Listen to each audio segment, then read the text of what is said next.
আল্লাহর জমিনে আমাদেরকে প্রেরণ করেছে, ওই রাসূলকে যে উদ্দেশ্যে প্রেরণ করা হয়েছিল সেই উদ্দেশ্যেই সেই আয়াতটা দিয়ে আমরা শুরু করি, হুয়াল্লাযী আরসালা রাসূলাহু বিল হুদা ওয়া দীনিল হক লিইয়ুযহিরাহু আলা দীনি কুল্লিহি ওয়ালাউ কারিহাল মুশরিকুন। তিনি সেই সত্তা যিনি তার আল্লাহর রাসূলকে প্রেরণ করলেন দ্বীনি হক সহকারে।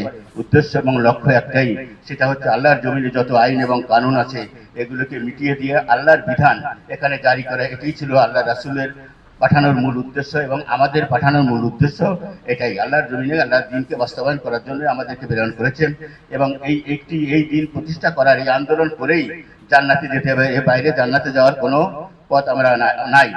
কোরআন এবং হাদিসের আলোকে যদি আমরা আলোচনা করি তাহলে দেখতে পারবো যে আল্লাহ কোরআন এবং আল্লাহ রাসূলের হাদিস এই দুটো মিলেই আমাদের জান্নাতে যেতে হবে। এটাকে বাদ দিয়ে জান্নাতে যাওয়ার দ্বিতীয় কোনো পথ আমাদের নাই।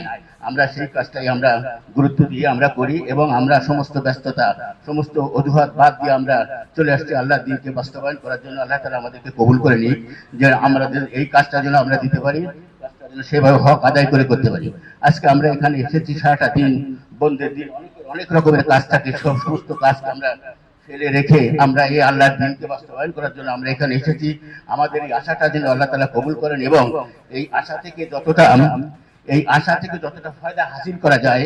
আপনাদের চিঠিতে বলে দেওয়া হয়েছিল যে আপনারা কাগজপত্র কলম নিয়ে আসবেন। এখানে যে আলোচনাগুলো হবে অত্যন্ত গুরুত্বপূর্ণ আলোচনা, অত্যন্ত বড় বড় মেহমান আমাদের এখানে আসবেন, মন্তব্যপূর্ণ মেহমান আসবেন।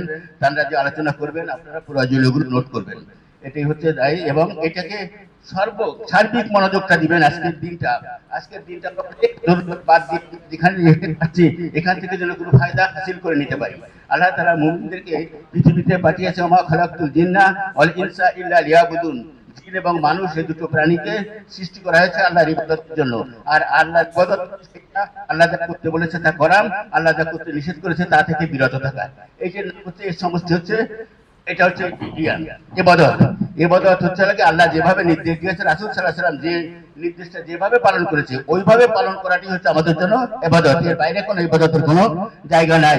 এই জন্য আল্লাহ তাআলা আমাদের যেহেতু দুনিয়াতে আখিরাতে শস্য কামাই করার জন্য পাঠিয়েছে, এই দুনিয়ার যে সময়টা আমরা পাবো 50, 60, 70, 80 বছরের যে জিন্দেগি আল্লাহ তাআলা আমাদেরকে দিবেন, এই জিন্দেগি পুরো হিসাবটা একদিন আল্লাহর কাছে আমাদেরকে হাজির করতে হবে।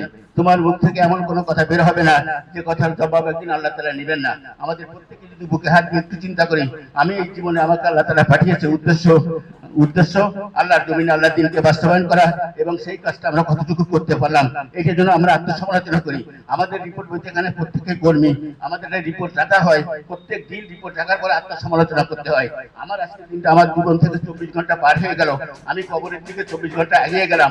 এই 24 ঘন্টা আমি কি কাজটি করলাম, আমার কতটুকু করার কথা ছিল, আমি কতটুকু করেছি এবং কতটুকু পারিনি, তার জন্য আল্লাহর কাছে তওবা করা এবং আগামী দিনের জন্য এই কাজটার জন্য আমরা বিরত না থাকি এই জন্য চেষ্টা করা। আল্লাহর কাছে তৌফিক কামনা করব। আমাদের এই আশা বসা এবং সময় দেওয়া, আমাদের এই শ্রম দেওয়া আল্লাহ তাআলা যেন কবুল করেন এবং আল্লাহ সেই সন্তুষ্টির উদ্দেশ্যে যেন আমরা করতে পারি। একমাত্র আল্লাহ সন্তুষ্টির জন্যই কিন্তু আমরা পৃথিবীতে যে কাজ করি আল্লাহ সন্তুষ্টির জন্য করি। আল্লাহ তাআলা আমাদেরকে কবুল করুন এবং সবাইকে এই প্রোগ্রামের সর্বশেষ পর্যন্ত থাকার জন্য সব আলোচনাগুলো মনোযোগ দিয়ে শোনা এবং সবগুলোকে যেগুলো নোট করা দরকার সেগুলো নোট করবেন এবং এটা বাড়ি গিয়ে আবার দেখবেন এবং আবার তার জন্য নসিহত এখান থেকে দেওয়া হলো সেগুলো আপনার জীবনে প্রাত্যহিকভাবে সবসময় পালন করার চেষ্টা করবেন। আল্লাহ তাআলা আমাদেরকে কবুল করুন। আমিন। ওয়া আখিরু দাওয়ানা আলহামদুলিল্লাহি রাব্বিল আলামিন। আসসালামু আলাইকুম ওয়া রাহমাতুল্লাহি ওয়া বারাকাতুহু।